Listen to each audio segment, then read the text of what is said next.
This is going to be an interesting race, because if you look at the kind of times from yesterday, you know, kind of the barrier marker, there was only 2 seconds between the crews, and when they got to Fulda, they had the same time. So it's going to be interesting to see, you know, how hard they were going in that race yesterday, and whether we get the kind of same outcome today, where there won't be much in it at that point, halfway down the course. The Grasshopper-Club enjoyed the bigger margin of victory, 2 3/4 lengths yesterday, only half a length. Cracking race between Tideway Scullers School A and Tideway Scullers School B yesterday.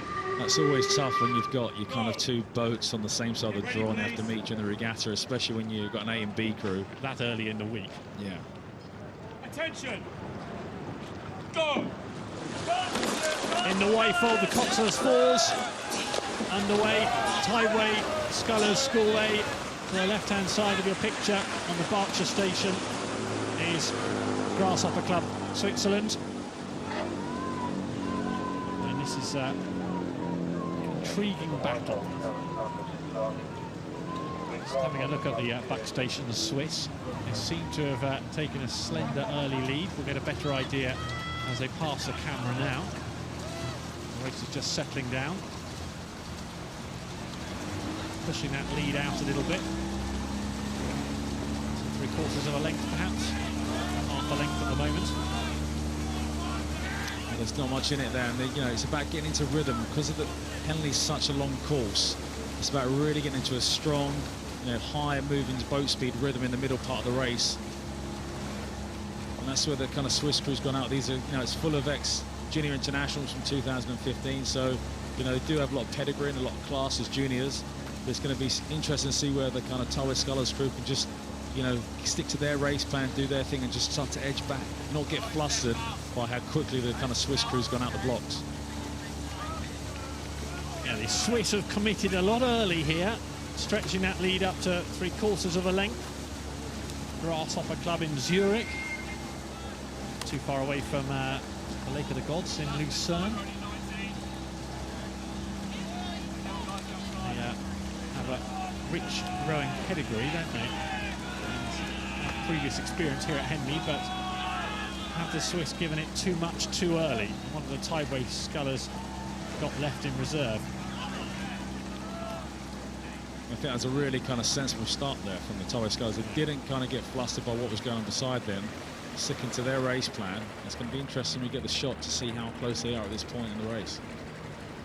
How much would you be reactive with a race plan and change depending on what the opponent did? Because this is a classic, isn't it? One boat has obviously gone out fast and hard, and the other boat a little bit more conservatively, and you say they don't get flustered and they haven't reacted, but in some ways you need to, don't you, on some occasions. Do you have a race plan and stick rigidly to it, or do you adapt according to what the opponents might be offering? It's what's unique about Henley, it's a one-on-one racing, so you don't want to get kind of left behind. So if you go out the blocks and you find yourself down where you can't see the other crew, then you need to change something. When you race in multi-lane racing, you've got 5 boats around you because it's 6-lane racing, so you'll have a race plan for set markers. And we used to race in the double, would have a set plan for 1250 meters, and then for the last 750 it was do whatever it takes to win. That's kind of the way we did it. But at Henley, you know, you don't really get a chance to race the other crews and learn from them. You turn up, it might be the only time we've ever seen a crew. So, you know, you have to be able to respond in some way, and someone in the crew has to be in charge of that. You'll have a race plan you're going to stick to, but then you'll have a call at some point, okay, we need to change what we're doing, we're going to move now, or 3, 2, 1. So it depends on the kind of the confidence of the crew as well and the speed they have to play with. So even though you've only got one opponent here, obviously head-to-head racing, gladiatorial, it's just as tactical. In fact, even you could argue it's more tactical. It's, yeah, even more tactical because you only have one crew to play with. You know, you're kind of out there racing. You know, the more crews you have, the more you can kind of work out. As long as you're around other crews, you can feed off it. But this is really important. You always stay in contact and in touch with the other crew. Which is exactly what the Tideway Scullers have done here. As another blast of summer air rips through the commentary box and heads in the direction of those on the water. Tideway Scullers to the right of your picture in the red and yellow are right in contention with the Swiss. The Swiss have held on well though, haven't they? We did wonder whether they gambled a bit too much too early, but they're still a length up. Yeah, they've still got that advantage they took at the start. you know, at some point in the next couple 100 metres, Tideway Scullers are going to need to start edging up to put themselves kind of in striking distance so they can actually start to attack the Swiss crew. One of the older trophies, the Wyfold, first presented in 1847 for club rowers, specifically for club rowers. At the moment, it's the club rowers from Grasshopper in Zürich who are enjoying the ascendancy, going past the clubhouses, the boathouses. And one great thing that stewards meeting me kind of introduced into this particular event, as well as the Thames Cup, is that in this event now you can have one athlete who's won at Henley before come back and actually be part of a crew, where in previous years or regattas, once you won this event, you couldn't actually come participate in it again. Always tinkering and modifying. Yeah, 60 stewards, of which you are one. Yeah, so there's a number of us. We have different duties at the regatta. You'll see us walking around. If you come to the regatta, we've got these huge silver badges with HRR on it, with steward. You've got members of stewards. People have smaller badges that are slightly different colours. And then you've got guest of steward who have the kind of cardboard kind of badges on their kind of blazers. Which one of you's in charge of the Saturday lunchtime weather? Because the wind's picking up. It's really gusty out there now. You see the flags in the background and the branches of the trees bowing a little bit.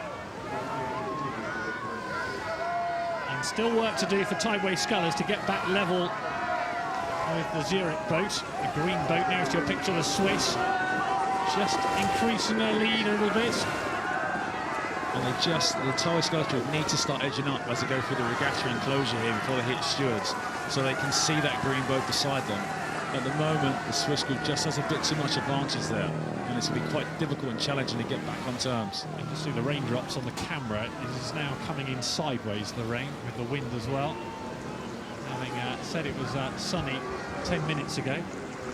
Now a very different picture as these two head to the line in the Wyfold Challenge Cup. The heavens have just opened. Unfortunately, the window's open in the commentary box as well, so we're getting a drenching. Heading to the finish line in front of the grandstands. The atmosphere really picking up, isn't it? Good atmosphere now on the bank here. The River Thames, the Berkshire side of the bank. Everybody sheltering under the umbrellas, but it's a good atmosphere nonetheless. And the Tideway Scullers will have the home support, and they've got work to do against the Swiss. They are doing that work. They are moving back, making an impact, but they haven't got too much of this race left.